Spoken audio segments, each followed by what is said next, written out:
VT ടോക്സിലേക്ക് എല്ലാ പ്രേക്ഷകർക്കും സ്വാഗതം. നമ്മുടെ നിത്യജീവിതത്തിൽ നമുക്ക് ഒഴിച്ചുകൂടാനാവാത്തൊരു കാര്യമാണ് സമ്പാദിക്കുന്നതും ചെലവാക്കുന്നതും. നമുക്ക് വരവ് 8 ചെലവ് 10 എന്ന രീതിയിലാണ് സാധാരണക്കാരായിട്ടുള്ള ആളുകളെ സംബന്ധിച്ച് മുന്നോട്ട് പോകുന്നത്. അപ്പോൾ നമ്മൾ ഏറ്റവും കൂടുതൽ നമ്മുടെ ഒരു ജീവിതത്തിൽ, നമ്മുടെ നിത്യജീവിതത്തിൽ ഡിസിപ്ലിൻ കൊണ്ടുവരേണ്ട ഒരു മേഖല എന്ന് പറയുന്നത് തീർച്ചയായിട്ടും പേഴ്സണൽ ഫിനാൻസ് തന്നെയാണ്. പേഴ്സണൽ ഫിനാൻസ് നമ്മൾ മാനേജ് ചെയ്യുന്ന സമയത്ത് സാധാരണക്കാരായിട്ടുള്ള ആളുകൾ ശ്രദ്ധിക്കാതെ പോകുന്ന ധാരാളം കാര്യങ്ങളുണ്ട്. അപ്പോൾ എന്തൊക്കെ കാര്യങ്ങളാണ് നമ്മൾ നമ്മുടെ നിത്യജീവിതത്തിൽ ഈ ഒരു ചെലവിലും അല്ലെങ്കിൽ വരവിലും ശ്രദ്ധിക്കാൻ വിട്ടു പോകുന്നത് എന്ന കാര്യങ്ങൾ മനസ്സിലാക്കേണ്ടതുണ്ട്. ഈ ഒരു വിഷയത്തെ പറ്റിയാണ് നമ്മളിന്ന് സംസാരിക്കുന്നത്. ഈ കാര്യം സംസാരിക്കാനായിട്ട് സെബി രജിസ്റ്റേർഡ് അനലിസ്റ്റ് ആയിട്ടുള്ള സനൽ നമ്മളോടൊപ്പം ചേരുന്നുണ്ട്. Welcome sir. നമസ്കാരം. യെസ്, ഞാൻ പറഞ്ഞ പോലെ തന്നെ നമുക്ക് എപ്പോഴും സാധാരണ ആയിട്ടുള്ള ആളുകളെ സംബന്ധിച്ച് നിത്യജീവിതത്തിന് നമ്മൾ അത്യാവശ്യം വേണ്ട സാലറി എടുക്കുന്നു, അതിൻ്റെ വേണ്ട എക്സ്പെൻസ് ഒന്നും, അതിന് ചെറിയൊരു എമൗണ്ട് സേവ് ചെയ്യുന്നു. ആ ഒരു സിസ്റ്റമാണ് നമ്മൾ ഫോളോ ചെയ്തുകൊണ്ടിരിക്കുന്നത്. ഇതിൻ്റെ ഇടയിൽ നമ്മൾ ശ്രദ്ധിക്കാൻ വിട്ടുപോകുന്ന, എന്നാൽ നമ്മൾ വളരെയധികം ശ്രദ്ധിക്കേണ്ടതായിട്ടുള്ള പല ഫാക്ടേഴ്സും ഉണ്ട്. അതിലൊരു സൈലന്റ് തീഫാണ് എന്ന് തോന്നിയിട്ടുള്ള ഒരു പ്രധാനപ്പെട്ട കാര്യം എന്തായിരിക്കും? യഥാർത്ഥത്തിൽ ഇപ്പോൾ ഈ പറയുന്ന ഇറാൻ അമേരിക്ക യുദ്ധം എല്ലാം വന്നിട്ട് ക്രൂഡ് ഓയിലിൻ്റെ പ്രൈസ് എല്ലാം നന്നായി കയറിയിട്ടുണ്ട്. അതിൻ്റെ ഭാഗമായിട്ട് തന്നെ നമ്മൾ നോക്കുമ്പോൾ നേരത്തെ എല്ലാം 100 രൂപയ്ക്കായിരുന്നു നമ്മുടെ പെട്രോൾ പ്രൈസസ്. കഴിഞ്ഞ ദിവസം നോക്കുമ്പോൾ 114 രൂപയിൽ എത്തിയിട്ടുണ്ട്. അതേപോലെ തന്നെ ഈ പെട്രോൾ പ്രൈസസ് കൂടിയതിൻ്റെ ഭാഗമായിട്ട് കഴിഞ്ഞ ദിവസം 58 രൂപയായിരുന്നു നമ്മുടെ നാട്ടിൽ നമ്മൾ പാലിൻ്റെ 1 ലിറ്ററിൻ്റെ വില, നാട്ടിലുള്ള ഒരു വീട്ടിൽ നിന്നാണ് നമ്മൾ പാല് വാങ്ങുന്നത്. 58 രൂപയായിരുന്നത് 62 രൂപ ലിറ്ററിനായി. അപ്പോൾ ഇതെല്ലാം തന്നെ നമ്മൾ സത്യത്തിൽ ഇവരെല്ലാം ഈ ഇൻഫ്ലേഷൻ്റെ ഭാഗമായിട്ട് ഇതെല്ലാം കൂടുന്നു. പെട്രോൾ പ്രൈസസ് കൂടി, അതിൻ്റെ ഭാഗമായിട്ട് ഈ ട്രാൻസ്പോർട്ടേഷൻ കോസ്റ്റ് കൂടി, അതേപോലെ പ്രൊഡക്ഷൻ കോസ്റ്റുകളെല്ലാം കൂടുന്നതിൻ്റെ ഭാഗമായിട്ട് ഇതെല്ലാം നമ്മുടെ നിത്യജീവിതത്തിലേക്ക് ഇങ്ങനെ വരുന്നുണ്ട് സ്വാഭാവികമായിട്ട്. അതിന് ഇപ്പോൾ പെട്രോൾ പ്രൈസസ് കൂടിയാലും നമ്മളെല്ലാവരും പെട്രോൾ അടിക്കും, പാലിൻ്റെ വില കൂടിയാലും നമ്മൾ പാല് വാങ്ങും. അതേപോലെ തന്നെ നമ്മളുടെ അടുത്തുള്ള ഏറ്റവും നല്ലൊരു ബിരിയാണി കട അല്ലെങ്കിൽ നല്ലൊരു ഹോട്ടൽ, നല്ല രീതിയിൽ കച്ചവടം നടക്കുന്ന ഹോട്ടലാണ്. അപ്പോൾ അവിടെ വില കൂടിയാലും നമ്മൾ അത് വാങ്ങാൻ തയ്യാറാവും. കാരണം അതെല്ലാം അവർക്കെല്ലാം ഒരു പ്രൈസിങ് പവർ ഉണ്ട് എന്ന് വേണമെങ്കിൽ നമുക്ക് പറയാം, അല്ലെങ്കിൽ ഒരു മോട്ടുണ്ട് അവർക്ക് തന്നെ. അവരെന്ത് വില, എത്ര താരതമ്യം പെട്രോൾ വില നിശ്ചയിച്ചാൽ തന്നെയും നമ്മളതെല്ലാം വാങ്ങും. പക്ഷെ അതിന് ആനുപാതികമായിട്ട് നമ്മളുടെ വരുമാനം കൂട്ടാൻ നമുക്ക് പറ്റുന്നുണ്ടോ എന്നുള്ളതാണ് ഒരു വിഷയം. കാരണം പലപ്പോഴും സാലറിയുടെ കാര്യത്തിൽ നമുക്കൊരു കൺട്രോൾ ഉണ്ടാവില്ല, അതേപോലെ നമുക്ക് അത്തരത്തിലുള്ള പ്രൈസിങ് പവർ ഉണ്ടാവില്ല. അപ്പം അതുകൊണ്ട് തന്നെ നമ്മളുടെ സാലറി അല്ലെങ്കിൽ നമ്മളുടെ വരുമാനം ഒരേപോലെ നിൽക്കുകയും ബാക്കി ചുറ്റോടുമുള്ള എല്ലാം നമ്മൾ കൺസ്യൂം ചെയ്യുന്ന സാധനത്തിൻ്റെ എല്ലാം വില കൂടുന്ന സമയത്ത് നമുക്ക് സ്വാഭാവികമായിട്ടും ഈ പറയുന്ന ഒരു ബെറ്റർ ഇൻകത്തിലേക്ക് നമ്മൾ മാറേണ്ടത്, അല്ലെങ്കിൽ നമ്മളുടെ ഇൻവെസ്റ്റ്മെൻറ്റിൽ നിന്നുമെല്ലാം നമുക്ക് റിട്ടേൺസ് ഉണ്ടാക്കാനുള്ള സാധ്യത നമ്മൾ കണ്ടെത്തേണ്ട ഒരു കാര്യം. 2, ഈ സൈലന്റ് തീഫ് എന്ന് പറയുന്നത് ഇൻഫ്ലേഷൻ തന്നെയാണ്. നമുക്ക് എല്ലാവർക്കും അറിയാം. നമ്മൾ പണ്ട് കാലത്ത് സിമ്പിളായിട്ട് നമുക്ക് കണക്ട് ചെയ്യാൻ പറ്റുന്ന എക്സാമ്പിളാണ് പൊറോട്ട പറയുകയാണെങ്കിൽ. പണ്ട് ഒരു 20 വർഷം മുന്നേ അല്ല, നമുക്ക് ഒരു പൊറോട്ടയ്ക്ക് വന്നിട്ട് 3 രൂപ ഒക്കെ ആയിരുന്നു. എൻ്റെ 20 വർഷം മുന്നത്തെ ഇതിൽ പോകുമ്പോൾ ഞങ്ങളുടെ നാട്ടിലൊക്കെ 3 രൂപയെന്ന് പൊറോട്ട. ഇപ്പോൾ 12 രൂപ 15 രൂപ പൊറോട്ടയ്ക്ക് വരെയുണ്ട്. അപ്പോൾ ഇത്രയും ഒരു 4 ഇരട്ടി 5 ഇരട്ടിയാണ് ഇതിൽ വലിയ വ്യത്യാസം. എന്നാൽ നമ്മളുടെ എല്ലാ ഇൻകത്തിൽ അത്രത്തോളം വ്യത്യാസം വന്നിട്ടില്ല. ഓക്കെ, അപ്പോൾ ഇതാണ് ശരിക്കും പറഞ്ഞ സൈലന്റ് തീഫ് എന്ന് പറയുന്ന സംഗതി. ഒരു 7% ഒരു 20 ഇയേഴ്സിൻ്റെയൊക്കെ ഇൻഫ്ലേഷൻ എടുക്കുമ്പോൾ 7% ഇൻഫ്ലേഷൻ ഉണ്ട്. 10 ഇയർ ഒക്കെ നോക്കുകയാണെങ്കിൽ 5% ആണ് നമ്മുടെ ഇൻഫ്ലേഷൻ. പിന്നെ നമ്മൾ SBI അക്കൗണ്ടിൽ നമ്മൾ പൈസ ഇടുന്ന സമയത്ത് നമുക്ക് കിട്ടുന്ന എത്രയാണ്? 3% ഒക്കെയാണ്. FD ആണെങ്കിൽ ഒരു 6% 7% അടുത്ത് കിട്ടുമെന്ന് പറയും ഇപ്പോൾ. ഓക്കെ, അപ്പോൾ നമ്മളുടെ എന്നാൽ ഈ ഒരു ഇതിൽ SBIയിൽ നമ്മൾ പൈസ കീപ്പ് ചെയ്ത് വെക്കുന്നു. 5% ഇൻഫ്ലേഷനുള്ള സമയത്ത് 3% നമ്മളുടെ SBIയിൽ പൈസ, സേവിങ്സ് ബാങ്ക് അക്കൗണ്ടിൽ പൈസ കിടക്കുമ്പോൾ 2% വെച്ച് എല്ലാ വർഷവും കുറഞ്ഞു വരുന്നു. അപ്പോൾ രൂപയുടെ നമ്മളുടെ ഇൻവെസ്റ്റ്മെൻറ്റ് ശരിക്കും നമ്മൾ കൃത്യമായി മാനേജ് ചെയ്തില്ലെങ്കിൽ പണി കിട്ടും. അപ്പോൾ ഈ പറഞ്ഞ പോലെ നമ്മൾ ഈ സേവിങ്സ് അക്കൗണ്ടിൽ ഇങ്ങനെ നമ്മൾ പൈസ സൂക്ഷിക്കുന്നതുകൊണ്ട് നമ്മളെപ്പോഴും ഏറ്റവും സേഫസ്റ്റ് ആയിട്ടുള്ള കാര്യങ്ങളാണ് നോക്കുന്നത്.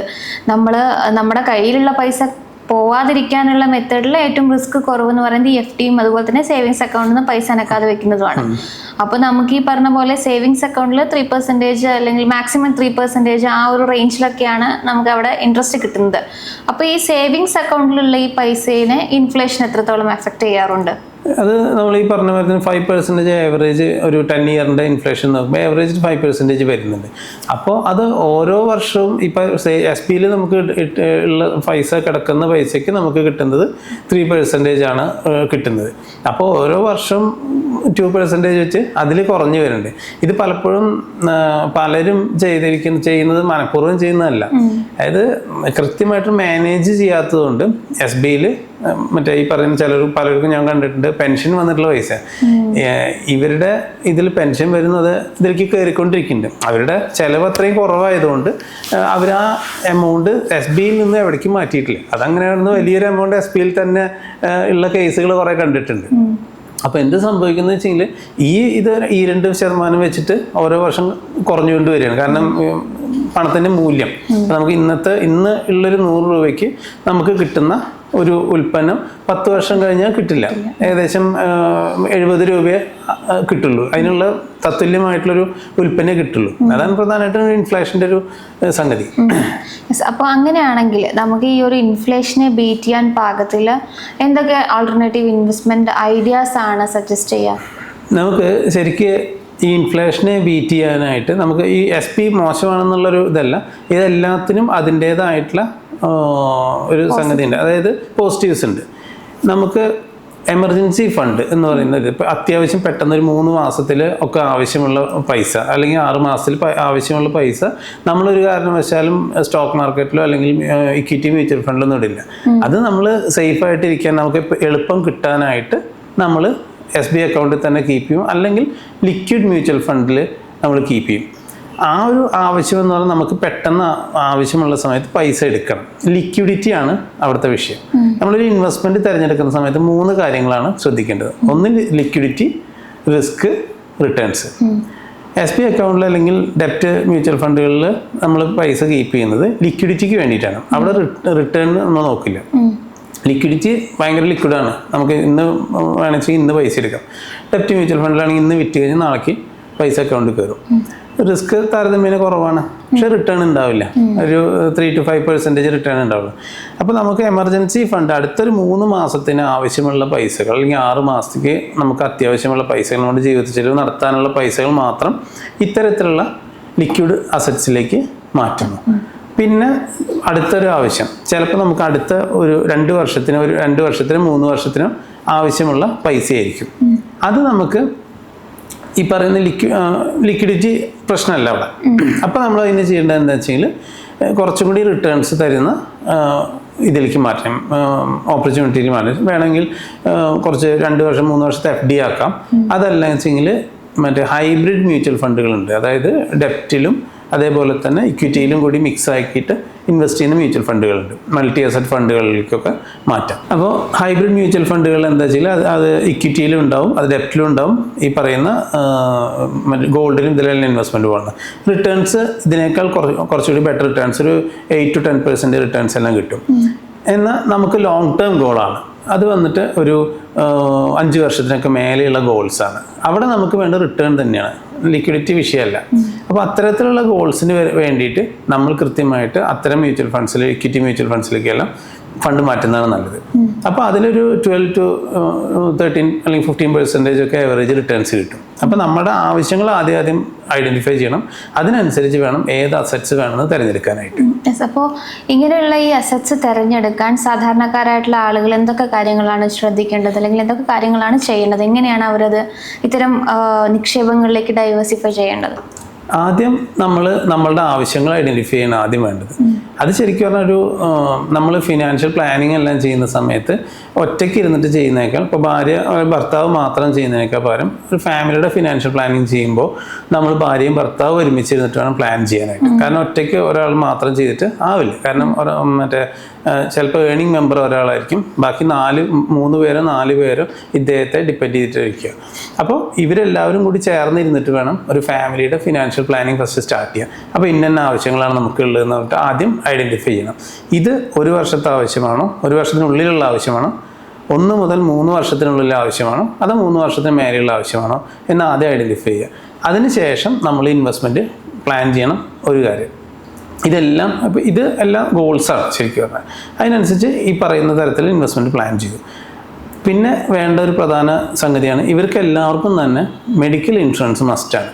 പലപ്പോഴും മെഡിക്കൽ ഇൻഷുറൻസിൻ്റെ കാര്യത്തിൽ കണ്ടിരിക്കുന്നത് എന്താ വെച്ചാൽ ഒരു സ്ഥലത്ത് ഇവർക്ക് ജോലി ഉണ്ടാവും. അപ്പോൾ ആ ജോലിയുടെ ഉള്ള സ്ഥാപനത്തിൻ്റെ ഇൻഷുറൻസ് ഉണ്ടാവും. സ്വാഭാവികമായിട്ടും ആ സ്ഥാപനത്തിൻ്റെ ഇൻഷുറൻസ് മാത്രം മതി എന്ന് പറഞ്ഞിട്ട് അവർ അങ്ങനെ മുന്നോട്ട് പോകും. പക്ഷെ എന്ത് സംഭവിച്ചെങ്കിൽ ഈ സ്ഥാപനത്തിൽ നിന്ന് ചിലപ്പോൾ അവർ സ്വന്തമായിട്ട് ബിസിനസ് ചെയ്യാനോ അല്ലെങ്കിൽ വേറെ ഏതെങ്കിലും ഒരു സ്റ്റാർട്ടപ്പ് കമ്പനിയിലേക്കൊക്കെ മാറും. മേ ബി ഈ കമ്പനിയിൽ ഇൻഷുറൻസ് ഉണ്ടാവില്ല, അല്ലെങ്കിൽ സ്വന്തം ബിസിനസ് ചെയ്യുമ്പോൾ ഇതുണ്ടാവില്ല. ആ പഴയ കമ്പനിയിലുള്ള സമയത്ത് കോർപ്പറേറ്റ് ഇൻഷുറൻസ് ഇത് കവറാവില്ല. സ്വാഭാവികമായിട്ടും എന്ത് സംഭവിക്കും, ചിലപ്പോൾ ഒരു 4-5 വർഷം കൊണ്ട് നമ്മളിത് ബിൽഡ് ചെയ്ത് കൊണ്ടുവരുന്ന ഇത് ഒരു അസുഖം വരുന്ന സമയത്ത് ഹോസ്പിറ്റലിൽ പോകുമ്പോൾ ഇത് ഫുള്ളായിട്ട് ചിലപ്പോൾ ഉപയോഗിക്കേണ്ടി വരും.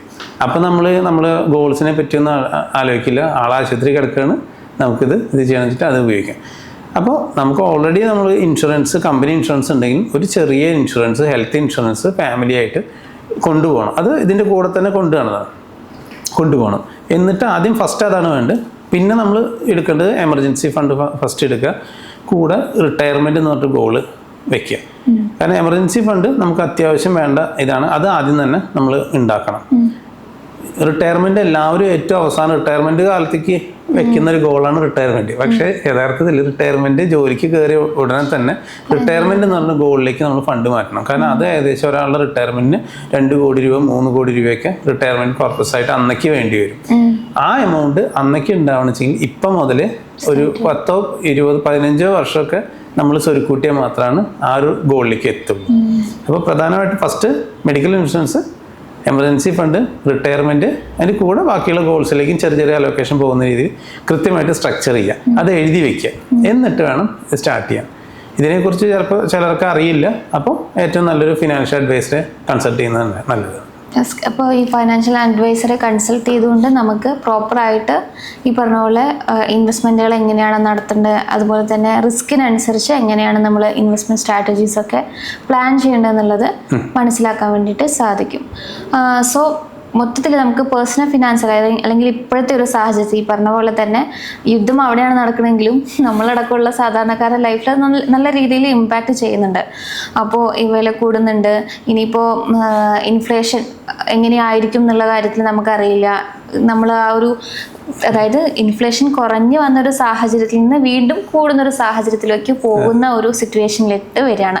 അപ്പോൾ കൺക്ലൂഡ് ചെയ്യാൻ വേണ്ടി ചോദിക്കുകയാണ്, സാധാരണക്കാരായിട്ടുള്ള ആളുകൾ അവരുടെ ഈ പറയുന്ന സേവിങ്സും അതുപോലെ തന്നെ എക്സ്പെൻസും ബാലൻസ് ചെയ്യാൻ വേണ്ടിയിട്ട് ആദ്യം ഫസ്റ്റ് സ്റ്റെപ്പായിട്ട് എന്താണ് ചെയ്യേണ്ടി വരിക? അത് പ്രധാനപ്പെട്ടൊരു ചോദ്യമാണ്, നല്ലൊരു ചോദ്യമാണ്. നമുക്ക് ആദ്യം ചെയ്യേണ്ടത് നമുക്ക് വേണ്ടി പേ യുവർ സെൽഫ് ഫസ്റ്റ്. അതാണ് ഏറ്റവും സിമ്പിളായിട്ടുള്ള സംഗതി. നമുക്ക് സാലറി അല്ലെങ്കിൽ എന്ത് ഇൻകം ആണോ അക്കൗണ്ടിൽ വന്നു കഴിഞ്ഞാൽ ഉടനെ തന്നെ നമുക്കുള്ള ഇൻവെസ്റ്റ്മെൻറ്റ് മാറ്റുക. ഏറ്റവും സിമ്പിളായിട്ട് പറയുകയാണെങ്കിൽ 20% നമുക്ക് വേണ്ടി ആദ്യം മാറ്റി വയ്ക്കുക. അതുകൊണ്ട് സത്യത്തിൽ ഒന്നും ആവില്ല.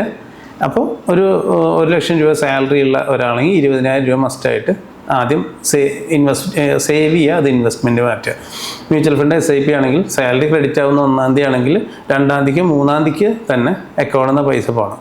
ബാക്കി 50,000 രൂപയിൽ ജീവിക്കാൻ പറ്റും, ജീവിക്കും. ഓക്കെ, അതാണ് ആദ്യം ചെയ്യേണ്ടത്. 20% മിനിമം 20% എമൗണ്ട് നമ്മുടെ അക്കൗണ്ടിൽ നിന്ന് ആദ്യം തന്നെ മാറ്റി വയ്ക്കുക. അതിനുശേഷം ഇതിലേക്ക് മാറ്റുക. അതായത് അതിനുശേഷം എക്സ്പെൻസിലേക്ക് ഇത് ചെയ്യാം. ഒരു കാര്യം പ്രധാനമായിട്ടും. പിന്നെ നമുക്ക് മറ്റുള്ളവരെ പരമാവധി അത് ഒഴിവാക്കാൻ പറ്റില്ല. മറ്റുള്ളവരെ എങ്ങനെ ജീവിക്കുന്നത് നമ്മൾ നോക്കാതിരിക്കുക. ഓക്കെ, ഇപ്പോൾ പലപ്പോഴും സോഷ്യൽ മീഡിയയിൽ നമുക്ക് ഒരാൾ ടൂർ പോകുന്നു, വീഡിയോ ഇടുന്നു, അതൊക്കെ കാണുമ്പോൾ നമുക്ക് സോഷ്യൽ മീഡിയ സ്ക്രോൾ ചെയ്യുമ്പോൾ മൊത്തം ടൂർ പോകുന്നു, യാത്ര ചെയ്യുന്നത്, അതല്ലെങ്കിൽ അങ്ങനത്തെ ഒരു കാറ് പോകുന്നത്, ഇതൊക്കെയാണ്. ഇത് കാണുമ്പോൾ ഈശ്വര, നാട്ടുകാർ മുഴുവൻ നല്ല രീതിയിൽ ജീവിക്കും, നമ്മൾ മാത്രം കഷ്ടത്തിലാണ്. ശരിക്കും നാട്ടുകാർ കരയുന്നതും അല്ലെങ്കിൽ പണിയെടുക്കുന്ന, രാവിലെ എനിക്ക് പണിക്ക് പോകുന്നു, ഇതാക്കുന്നു, ഇതൊന്നും സോഷ്യൽ മീഡിയയിൽ ഇട്ടില്ല. അപ്പോൾ സോഷ്യൽ മീഡിയയിൽ ഒരാളുടെ അല്ലെങ്കിൽ വേറൊരാളുടെ നല്ല കാര്യങ്ങൾ മാത്രം സ്ക്രോളായി വരുമ്പോൾ നമ്മൾ വിചാരിക്കും ലോകം മുഴുവൻ ഇങ്ങനെയാണെന്ന് വിചാരിക്കും. യഥാർത്ഥത്തിൽ നല്ല കാര്യങ്ങൾ മാത്രമേ അതിൽ കാണുന്നുള്ളൂ. എന്തുകൊണ്ടാണ്? അത് നമ്മുടെ ഉള്ളിലേക്ക് എടുക്കാതിരിക്കുക. നമ്മളുടെ നമ്മൾക്ക് ഉള്ള വരുമാനത്തിനനുസരിച്ച് നമ്മൾ ജീവിക്കുക, വരുമാനം കൂട്ടാനുള്ള മാർഗങ്ങൾ ശ്രദ്ധിക്കുക.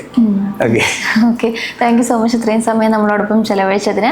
അപ്പോൾ നമ്മുടെ ഇൻഫ്ലേഷനെ ബീറ്റ് ചെയ്തുകൊണ്ട് നമുക്ക് എങ്ങനെ ജീവിക്കാം, അതുപോലെ തന്നെ എന്താണ് അതിന് ആദ്യമായിട്ട് നമ്മൾ ചെയ്യേണ്ടത് എന്ന കാര്യമാണ് ഇന്നത്തെ സെഷനിൽ സംസാരിച്ചത്.